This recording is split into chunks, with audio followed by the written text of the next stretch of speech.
मैं आवाज देने जा रहा हूँ आज की मुशायरे की शमा फरोजा को, जिस शख्सियत ने अंजाम दिया था, जिस शख्सियत ने दीप प्रज्वलित किया था, उस शख्सियत का नाम है प्रदीप जायसवाल, साबिक चेयरमैन शाहगंज। तालियां बजा के इस्तकबाल करिए, अपने शब्द अपनी वाणी से हम सबको नवाजें।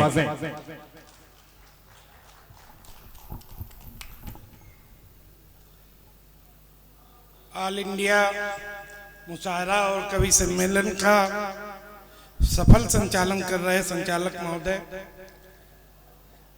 आज के कार्यक्रम में के संयोजक के रूप में डॉक्टर तारिक शेख जी, हमारे मित्र परवेज आलम भुट्टो जी, और मैं बहुत देर से, जैसा आपने कहा कि 13 तारीख से बैठे हैं और 14 तारीख आ गया, हम लोगों ने इस महफिल को संभालने के लिए बड़ा ही अपना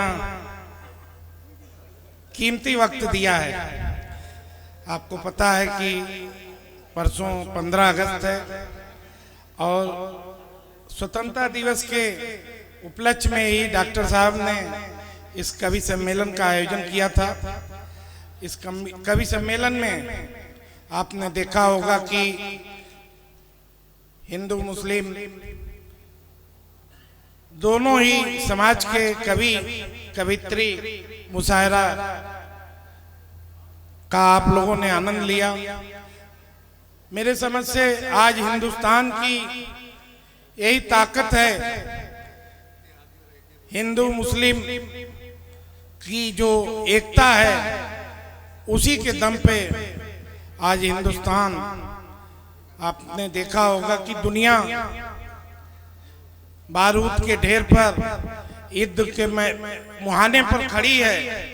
पूरे विश्व में युद्ध और अशांति का माहौल है, लेकिन आज हमारे आपकी एकता की मिसाल है कि हिंदुस्तान में शांति जितनी है, मैं समझता हूं पूरे विश्व में कहीं नहीं है।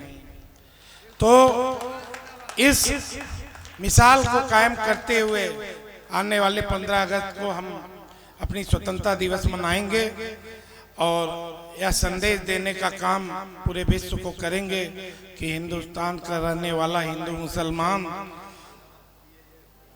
राष्ट्र के नाम पर एक है, इसको कोई डिगा नहीं सकता। जय हिंद।